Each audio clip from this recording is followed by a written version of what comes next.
할렐루야. 우리 좌우에 계신 분들 한번 돌아보면서 인사하겠습니다. 함께 예배함이 기쁨입니다. 이런저런 한 주의 바쁜 일들로, 또 어떤 분은 사랑하는 부모님을 천국으로 올려보내기도 하고 장례를 치르기도 하시고 돌아오셨습니다. 애쓰고 수고하신 분들 축복합니다. 오늘 또 이 말씀을 통해서 하나님께서 우리 심령마다 위로하시고 회개케도 하시고 깨닫게도 하시고 은혜 주시기를 원합니다. 스스로 잘할 수 있다 할 때가 위험합니다. 우리 같이 한번 읽어봅시다. 시작. 스스로 잘할 수 있다 할 때가 위험합니다. 예, 오늘은 또 장애인 주일이기도 하죠. 우리가 아직 교회가 개척된 지 얼마 되지 않아서 여력이 부족하여 장애인들을 더 적극적으로 섬기지 못함에 아쉬움과 또 송구한 마음이 있지만, 그들을 더 잘 섬기고 이끌고 또 그들을 돕고 함께 예배할 수 있는 예배가 드려지기를 기도해 봅니다.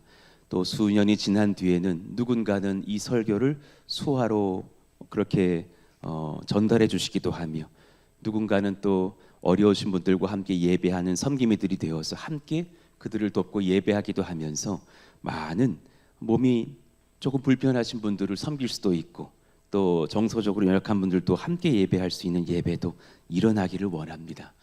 그런데 우리가 가만히 묵상해 보니까, 그럼 우리는 온전한 자들인가? 결코 그렇지 않더라라는 거예요.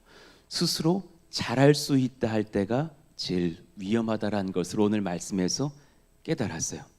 사실 오늘 말씀과 그리고 한 20분 이어질 설교는 사실 그렇게 어려운 설교가 아닐 거예요.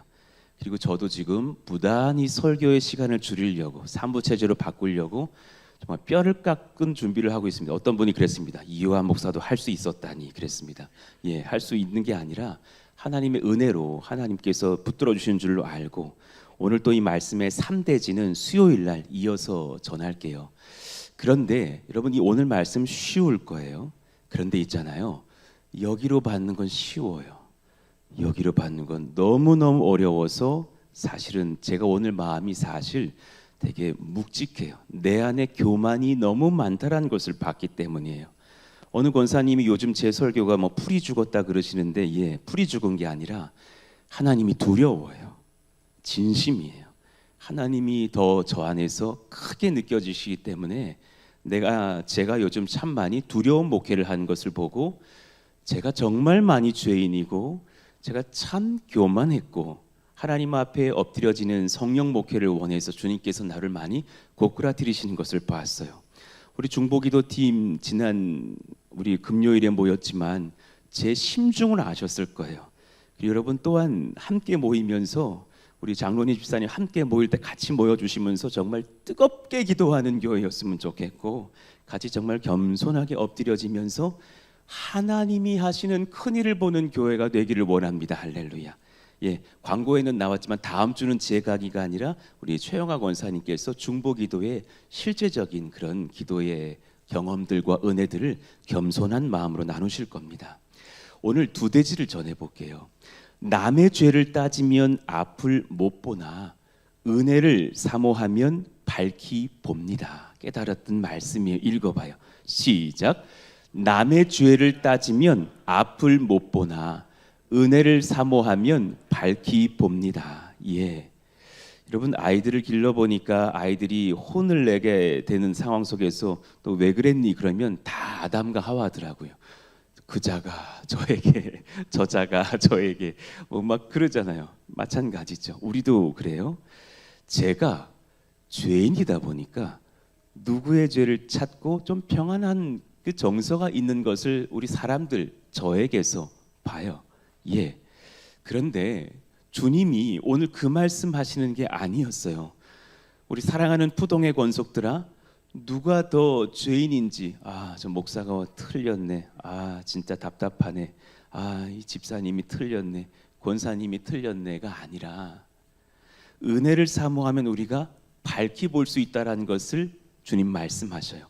1절 말씀, 예수께서 길을 가실 때 날 때부터 맹인된 사람을 보신지라 그러셨어요. 날 때부터 맹인된 사람을 보신지라. 죄인들의 특성은 누군가의 불행을 보면서 그의 죄를 합리화하는 거예요. 어떤 분이 지금 갑자기 막 사업이 어려워지고 엄청 가난해졌어요. 그럼 우리는 따져요. 뭔 죄를 졌길래 저렇게 매를 맞나 따질 수 있어요. 그런데 그렇지 않다라는 것을 봐요.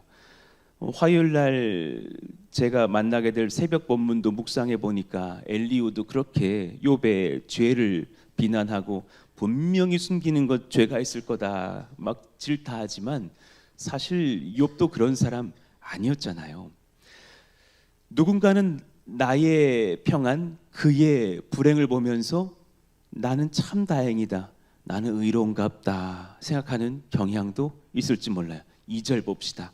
제자들이 물어 이르되 랍비여, 이 사람이 맹인으로 난 것이 누구의 죄로 인함이니이까? 자기니이까 그의 부모니이까? 너무나 당당하게 저는 그렇지 않아서 참 다행인데요, 저 사람은 무슨 죄를 졌길래 본인 죄입니까? 부모 죄입니까? 어떻게 저렇게 됐습니까? 왜 저렇게 시각장애인입니까? 사실은 뭐 그런 존중해주는 표현을 했겠습니까? 뭐 더 비아냥하는 어떤 표현들로 썼을지도 모르겠죠. 예수께서 대답하시되 이 사람이나 그 부모의 죄로 인한 것이 아니라 그에게서 하나님이 하시는 일을 나타내고자 하심이라 그랬어요. 지금 그가 그렇게 된 것은 하나님이 하시는 일을 내가 나타내고자 한다. 더 깊이 이제 말씀에 들어가기 전에 나에게 지금 그런 죄성은 없는지 한번 돌아보셨으면 좋겠어요. 저 사람은 그렇게 벌 받았구나, 나는 이렇게 괜찮고 꽤 잘 나가는데 하는 어리석은 안도요. 그거 사실 그래서 제가 앞을 못 보는 거예요. 그런 분이 막혀 있는 분이에요. 예. 누군가 날 또 그렇게 볼까 두렵습니까? 여러분, 시선에서 자유로운 백성들 되셨으면 좋겠어요.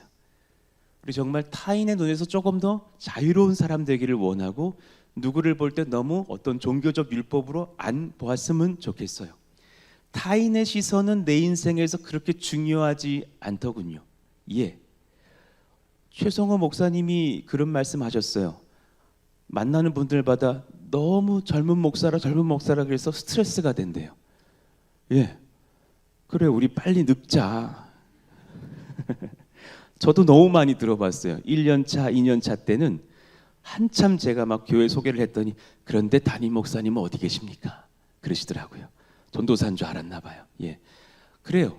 나이 젊은 목사는 시선에 신경이 쓰여서 나이 많아지기를 바라고 뭐 어떻게 다르게 되는지는 모르겠지만 여러분들은 더 젊어지기를 바라고 다양하시겠지만 진짜 여러분이 저에게 바라시는 것은 제가 흰머리 희끗희끗한 목사가 되는 거예요?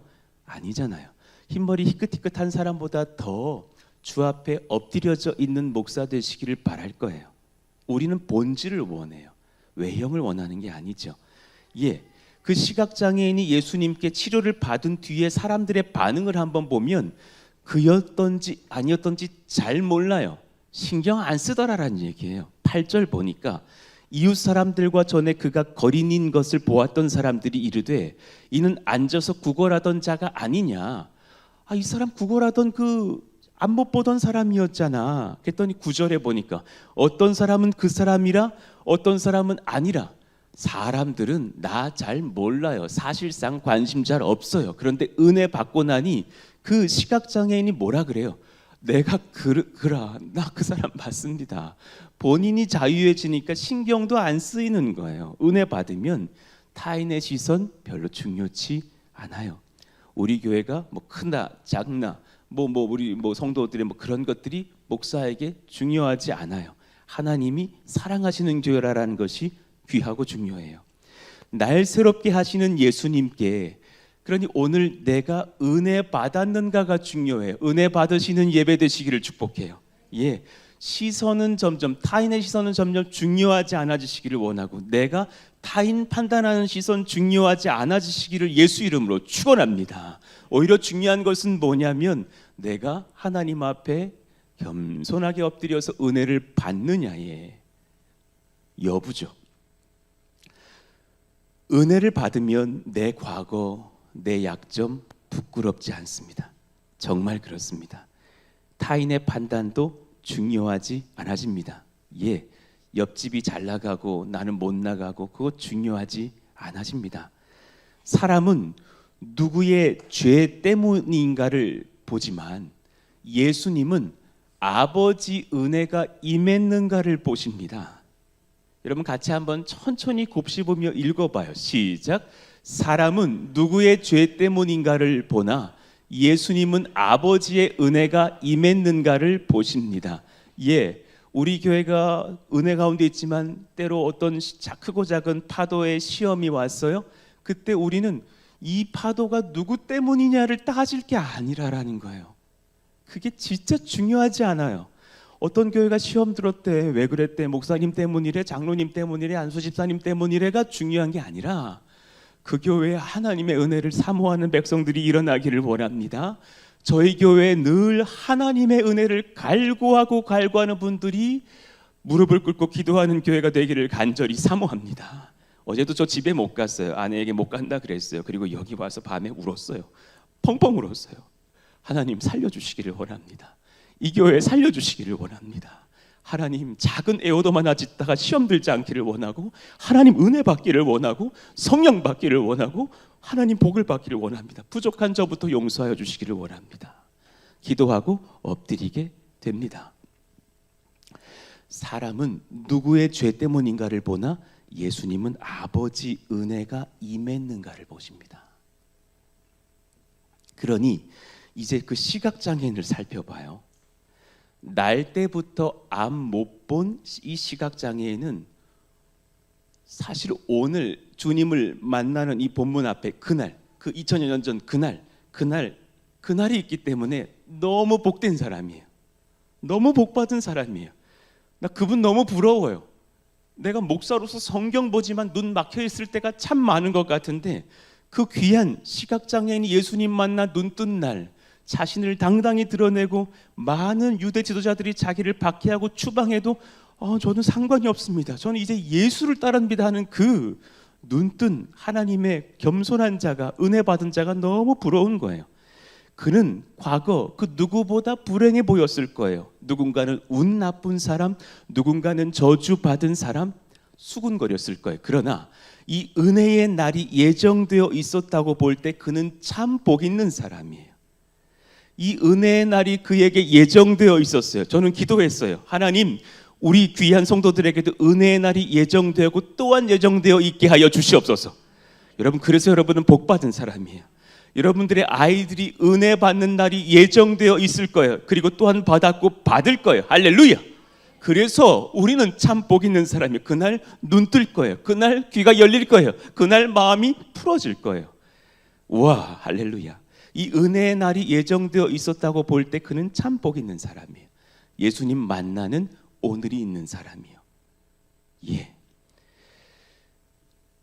오히려 날 때부터 아니면 뭐 최근에 나 교회 다닌 이후에 나 교회 20년 차야, 나 30년 차야, 나 모태신앙이고 내 나이 60대야, 내 나이 50대야 뭐 이렇게 되어서 꽤 선명하게 볼 줄 안다고 하며 주님을 놓치는 우리들이 될까봐 염려가 돼요.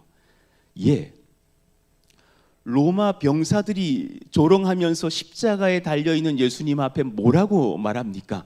마태복음 27장 42절, 그가 남은 구원하였으되 자기는 구원할 수 없도다. 그 남 혹은 그 자기의 이 지금 비난하고 있는 자기가 들어가 있지 못하다는 걸 모른단 말이죠. 그가 이스라엘의 왕이로다. 지금 십자가에서 내려올지어다. 그리하면 우리가 믿겠노라. 예, 그렇게 조롱하고 있지만 그는 은혜의 왕이 되시고 나는 지금 은혜를 조금도 모르는 사람이라는 것을 그들은 그때는 몰랐죠. 그러나 주님이 그 위에서 기도하시죠. 저들을 사하여 주옵소서. 저들이 하는 짓을 알지 못하니이다. 그러니 오늘 이 본문 이후에 교만하게 목에 힘을 주던 바리새인들이 뭐라 합니까? 40절을 한번 봐볼게요. 바리새인 중에 예수와 함께 있던 자들이 이 말씀을 듣고 이르되 우리도 맹인인가? 난 그들하고 달라요. 아유 정말 급이 다르지라고 말하는 여러분 정말 이런 일은 우리 교회에 없기를 예수 이름으로 축복합니다. 예, 임직이 다가와요. 한번 해보려는 분 절대로 좀 되지 마세요. 되지 마세요. 교회 위험해져요. 이 교회 처음을 기억하셔야 돼요. 5년 전에 눈물로 기도하면서 하나님만 역사하시길 원했던 그때를 기억하셔야 돼요. 죽기를 바라는 자들이 안수집사가 돼야 돼요. 제일 낮아질 분들이 장로가 돼야 돼요. 저도 설교 장로로서 그러하기를 원합니다. 목사는 설교 장로거든요.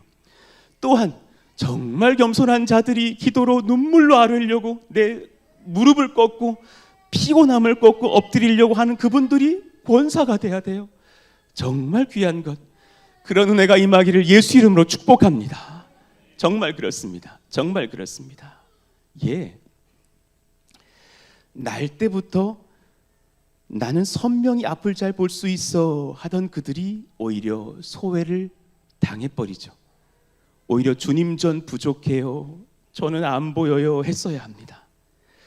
순전히 아가가 엄마의 젖을 사모하는, 왜 예전에 저희 집 아가들 키울 때, 애들 키울 때 엄마가 이렇게 수유하려고 하면은 애가 그때부터 막 웃어. 아직 안 먹는데 웃어.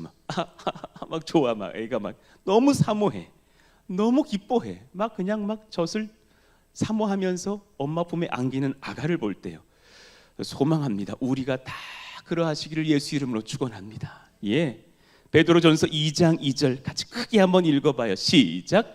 갓난 아기들 같이 순전하고 신령한 젖을 사모하라. 이는 그로 말미암아 너희로 구원에 이르도록 자라게 하려 함이라. 아멘. 제게 요즘 성령께서 막 강권하셔서 저를 엎드려지게 하세요. 여러분 기뻐하셔요. 우리 교회에 무슨 일이 있으려나 봐요. 우리 여러분 같이 새벽 기도에 동참하시기를 원합니다. 같이 금요 심야에도 동참하시기를 원합니다. 같이 우리 무시로 기도하면서 성령을 사모하며 은혜 달라고 기도하시기를 축복합니다. 예, 지난주 목요일 저 처음으로 봤습니다. 새벽 기도 다 차가지고 의자를 꺼냈습니다. 할렐루야, 할렐루야. 예, 특세 아니었습니다. 얼마나 감사하던지. 그간에 3명, 4명, 5명 기도하던 교회가 이제 30명, 40명 차갑니다. 여러분 무언가 하나님이 하고 계시는 일이 있습니다. 저는 온 교인이 기도하시기를 원합니다. 온 교인이 성령 받으시기를 원합니다. 그러려면 사모하셔야 합니다. 진짜 사모해야 돼요. 웬간히 그건 권사님들 할 일이지. 그건 본인이 피곤하고 그분은 안 피곤해서가 아니라 본인이 지금 사모함이 부족할 수도 있는 거예요. 이대지를 말씀드릴게요. 내가 잘할 수 있다 하면 아직 밤이나 예수님이 행하신다 하면 광명이 낮입니다. 읽어봐요. 시작. 내가 잘할 수 있다 하면 아직 밤이나 예수님이 행하신다 하면 광명의 낮입니다. 하나님, 그런 교회가 되기를 소망해요. 예수님 역사해 주세요. 4절 말씀 보니까 때가 아직 낮임에 나를 보내신 이의 일을 우리가 하여야 하리라. 밤이 오리니 예수님이 십자가에 죽고 돌아가시고 이제 40일 뒤에 부활 승천하신 뒤에 그때는 아무도 일할 수 없느니라. 그 무덤 가운데 계실 때는 그들이 일하지 못했죠. 그러나 성령이 다시 오시자 그들이 일을 시작하죠. 내가 세상에 있는 동안에는 세상의 빛이로라. 저는 부활 승천하신 예수님이 성령의 역사로 말미암아 우리 각 심령마다 임하고 계신 낮이 되기를 원합니다. 여러분 그런 낮을 경험하셨으면 좋겠어요. 사랑하시는 젊은 집사님들이요, 내 안에 예수가 임하셔서 내 인생이 지금 낮이 됐으면 좋겠어요. 왜냐하면 예수님이 행복하시니까. 그분이 떠나시면 밤이겠죠. 하나님 없어도 스스로 잘 된다 할 때가 제일 위험합니다. 기도 없이 간절함 없이 적당히 했는데 뭐가 돼요? 예, 처음엔 좀 되게 해주셔요. 우리가 원체 부족하니까. 근데 이게 반복되면 그때부터는 되고 있는 게 아니라 무너지기 직전인 거예요. 이걸 기억하셔야 돼요. 웬간히 했는데 내가 지금 주님 앞에 바로 서지 못했다는 걸 알고 있는데도 뭐가 잘 돼요.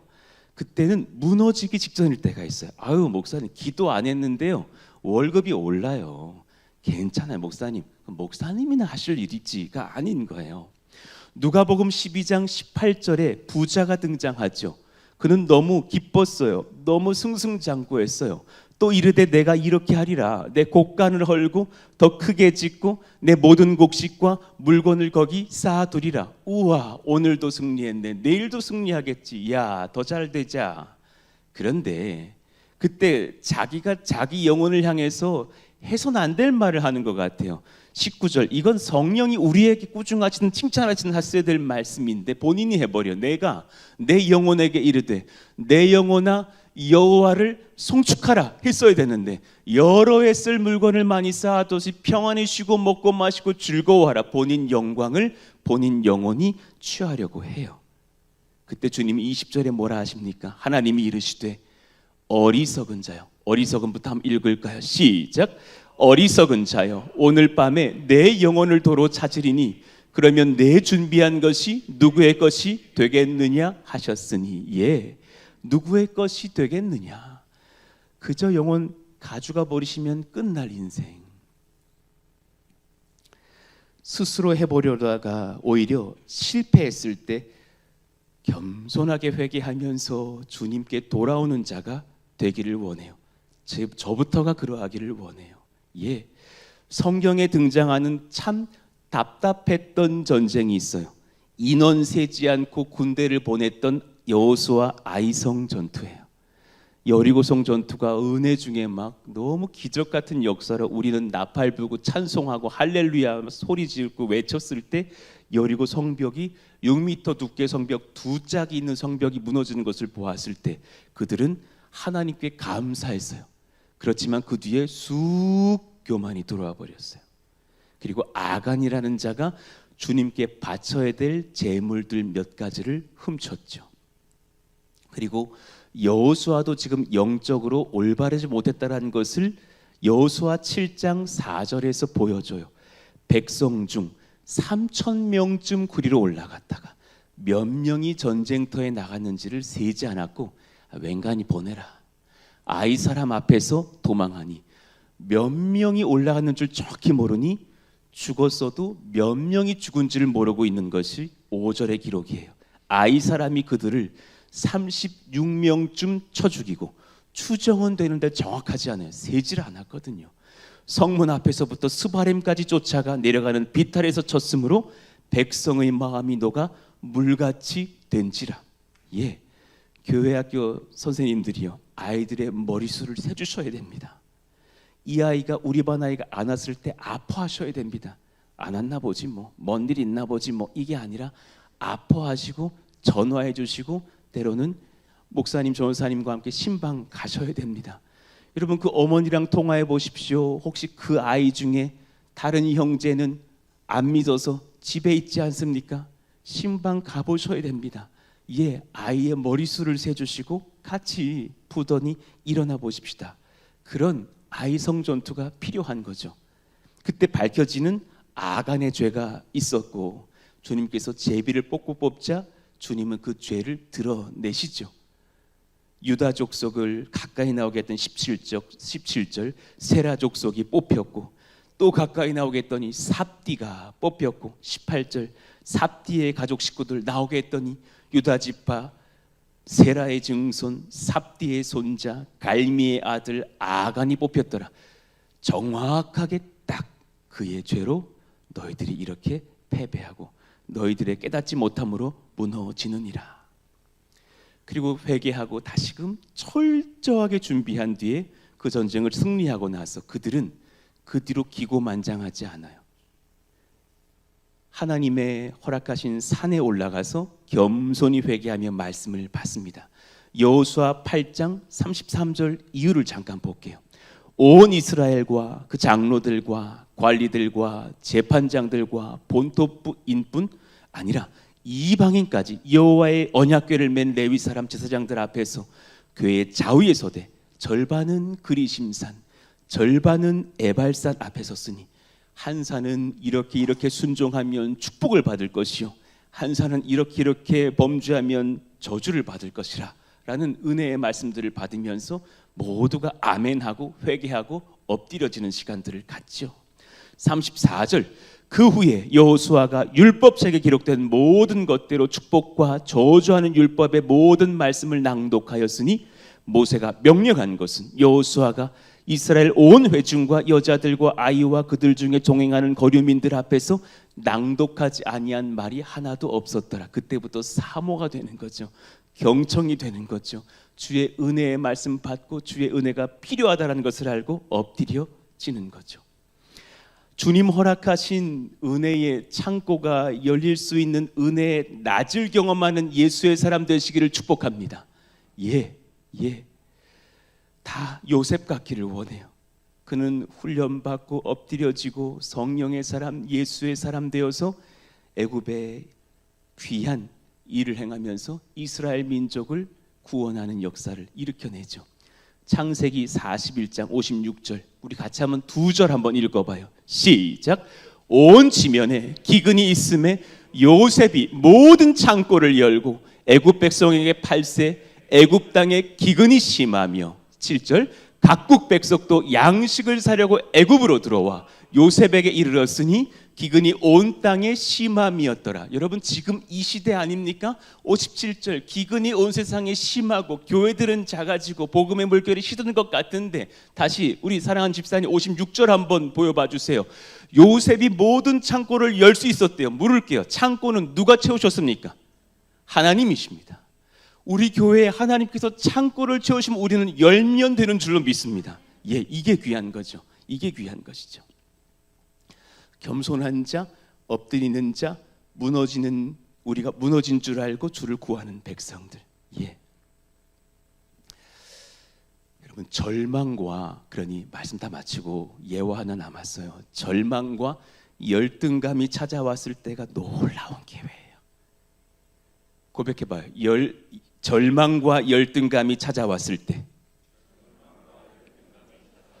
놀라운 기회입니다. 제가 우리 중보팀에게 그랬잖아요.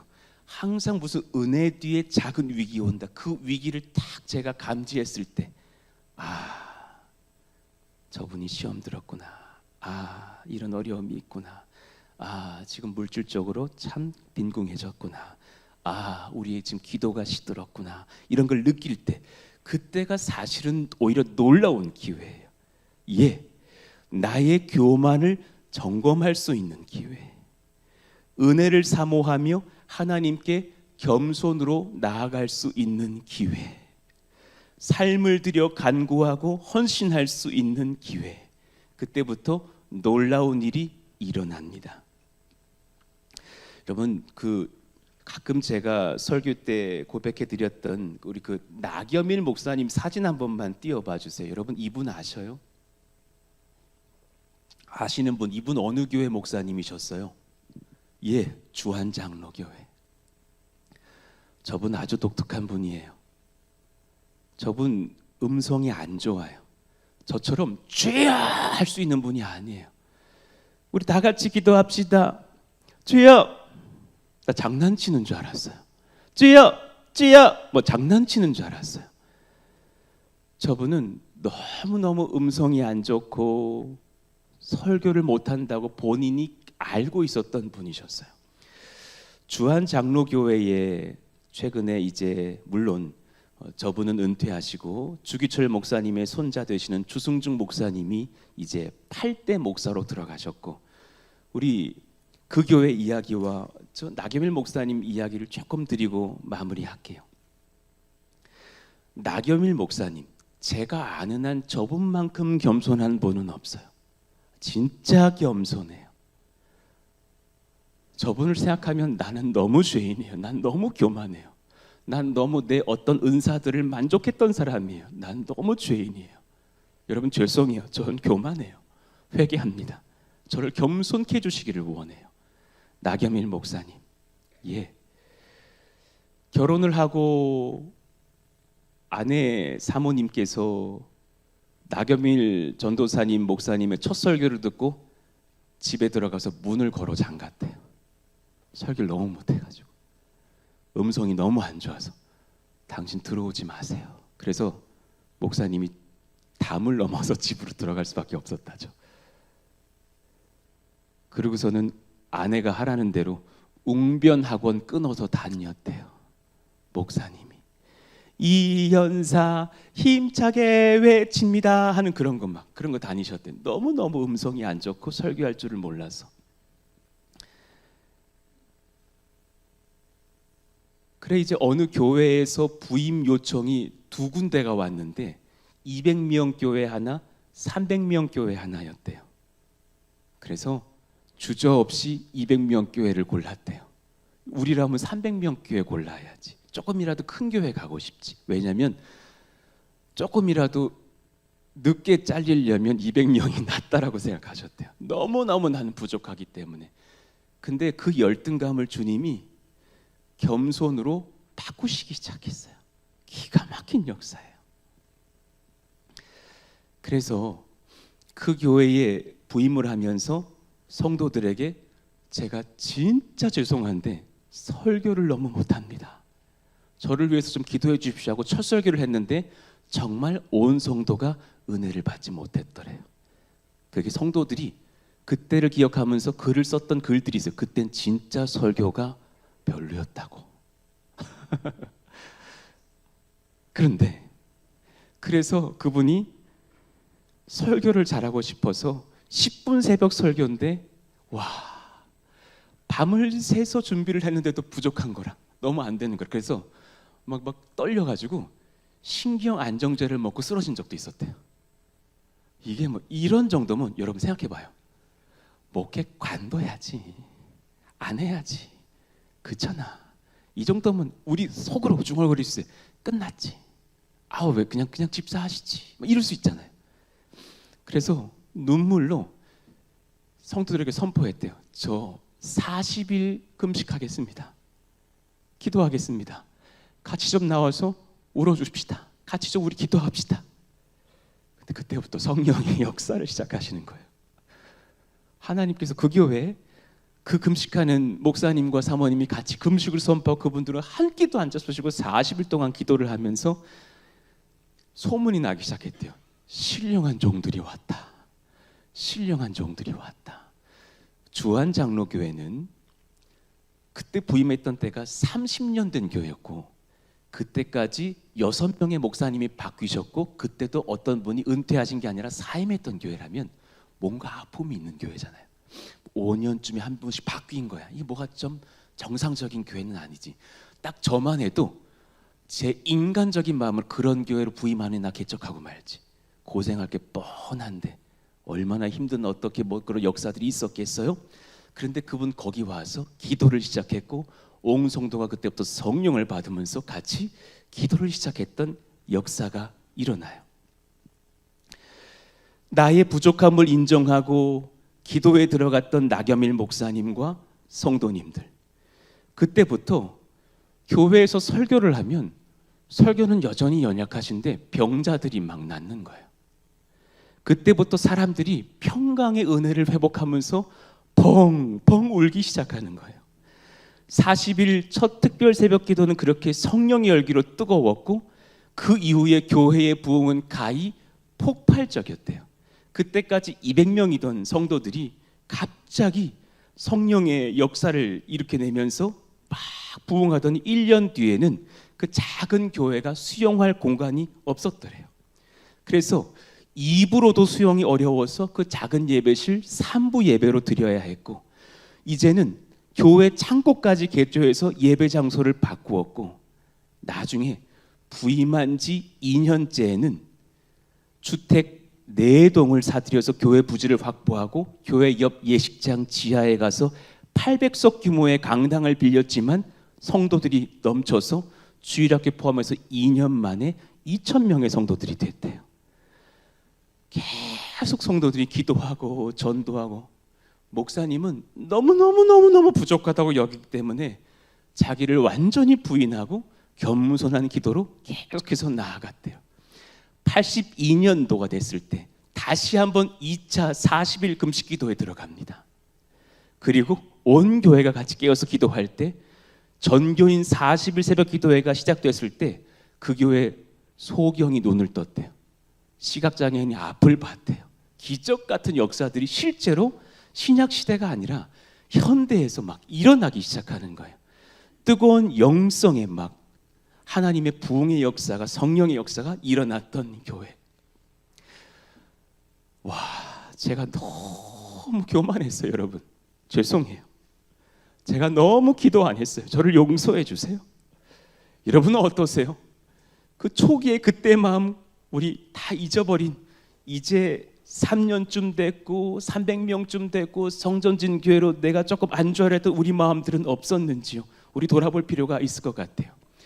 부임 8년 만에 급성 간암이 오셨다죠. 얼마 전에 저도 얘기했잖아요.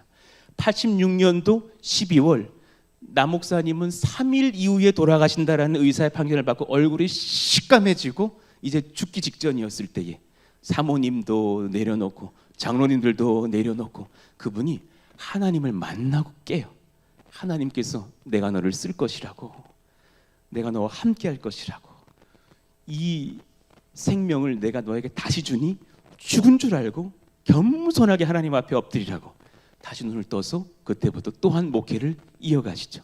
그때 주치의가 내가 30년 의사생활 중에 이런 기적은 처음 본다 그러셨다죠.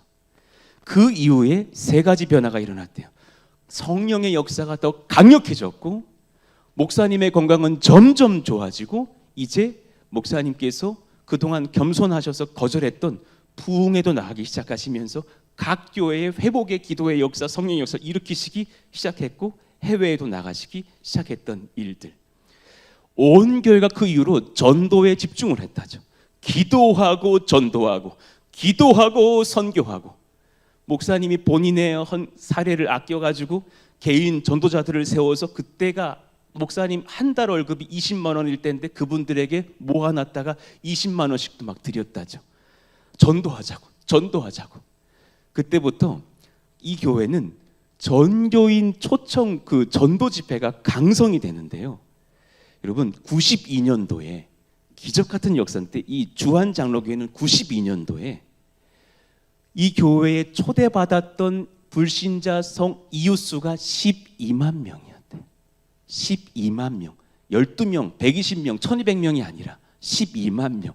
감당하지 못하는 교회로 막 부흥하고 성령의 역사가 일어났던 교회.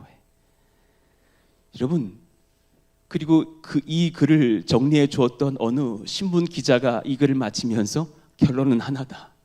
우리는 그분의 겸손이 필요하다. 우리는 그분의 성령의 역사가 필요하다.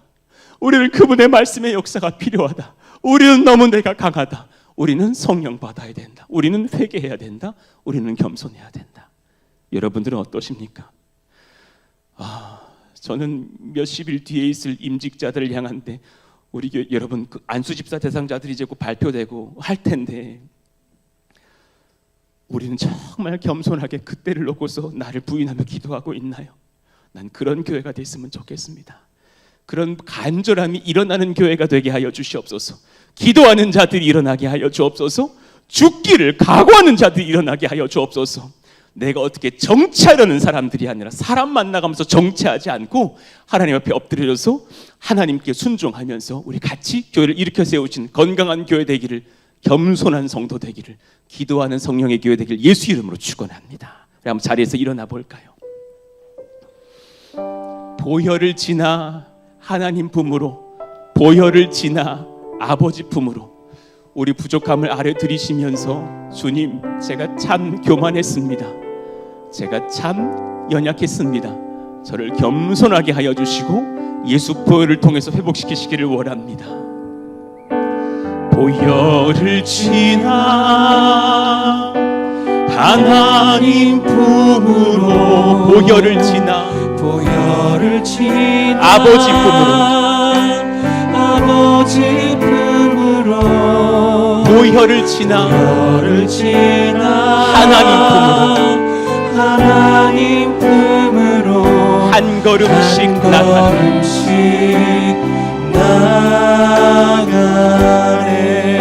보혈을 지나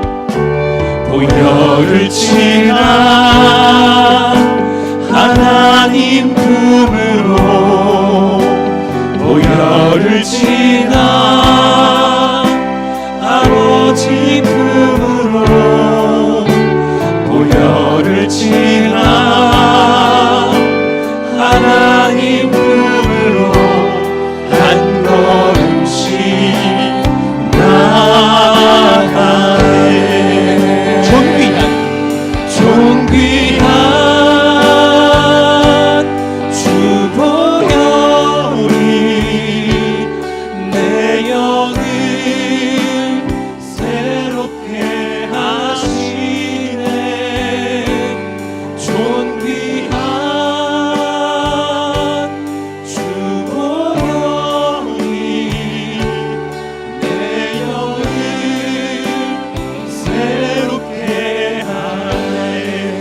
존귀한 주보혈이 존귀한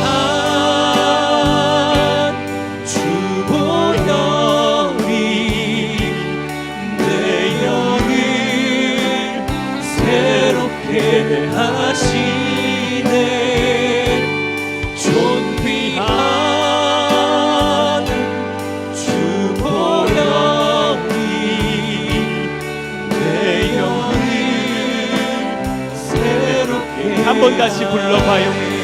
우리 회개하는 마음으로 보혈을 지나 보혈을 지나 하나님 품으로 하나님 품으로 보혈을 지나 보혈을 지나 아버지 품으로 아버지 품으로 보혈을 지나 보혈을 지나 하나님 품으로 하나님 품으로 한 걸음씩 나가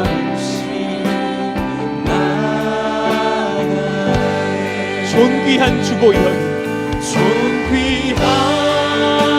존귀한 주보혈이 내 영을 새롭게 하시네.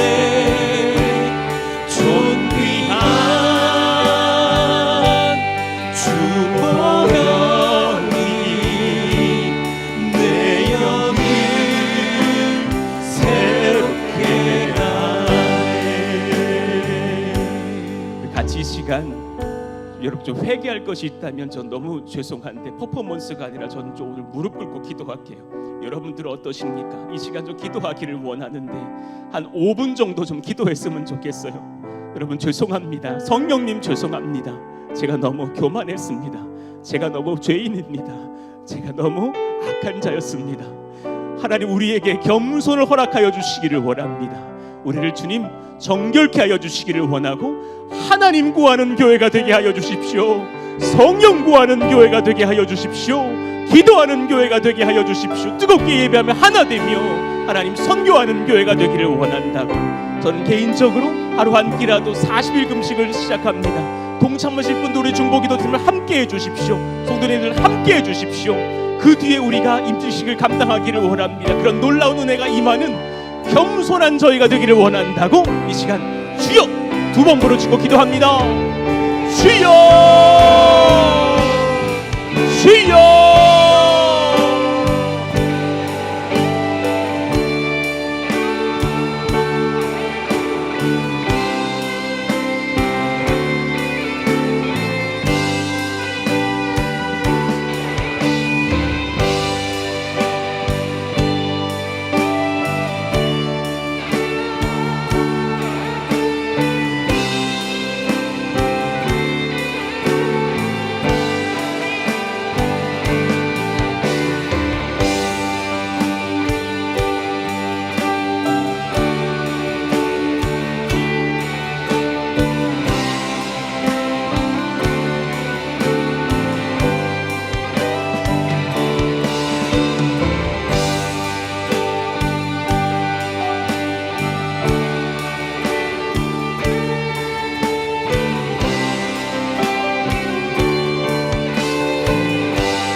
조종환 목사님이 하셨던 말씀이 기억나요.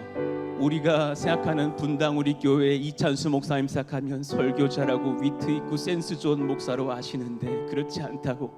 그분 설교할 때 엄청 많은 환자들이 낫는다고. 그분이 막 기도했을 때 막 정말 암 환자들이 낫는 것을 우리가 봐서 부목사들끼리 그러셨다죠. 진짜 이 시대에 참 우리가 잘 모르는 성령 사역자가 아니신가 생각했다죠.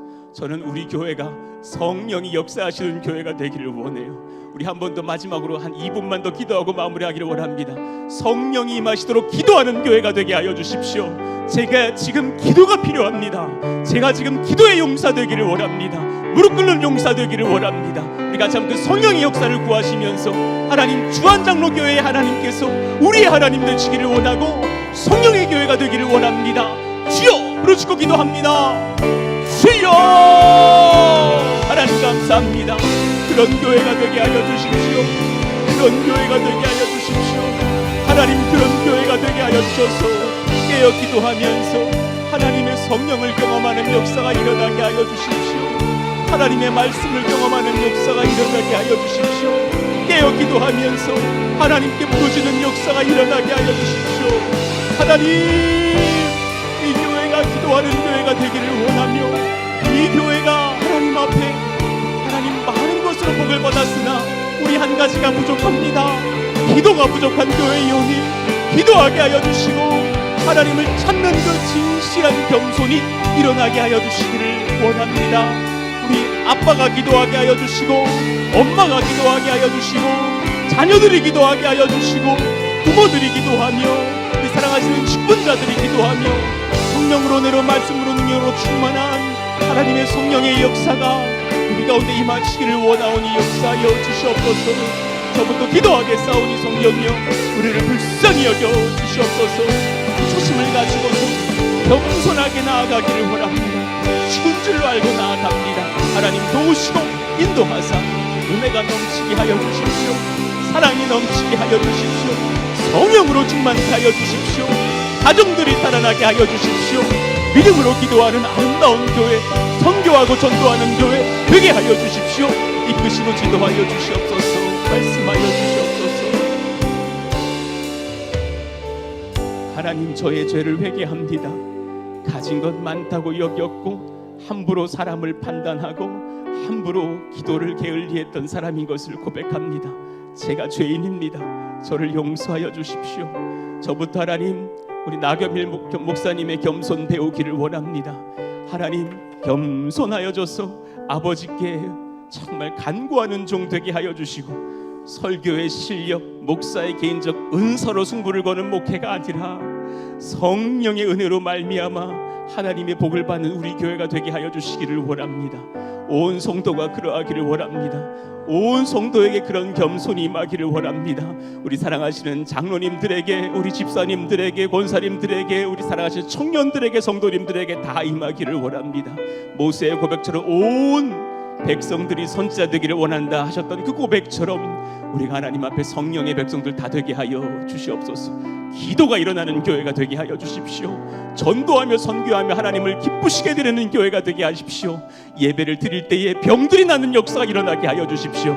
그것은 하나님이 하시는 일이 아니십니까? 그런 역사가 일어나는 우리 성령의 교회, 성령 목회하는 교회 되게 하여 주옵소서. 예수님의 이름으로 감사하며 기도하옵나이다. 아멘. 하나님께 영광의 박수 올려드리겠습니다.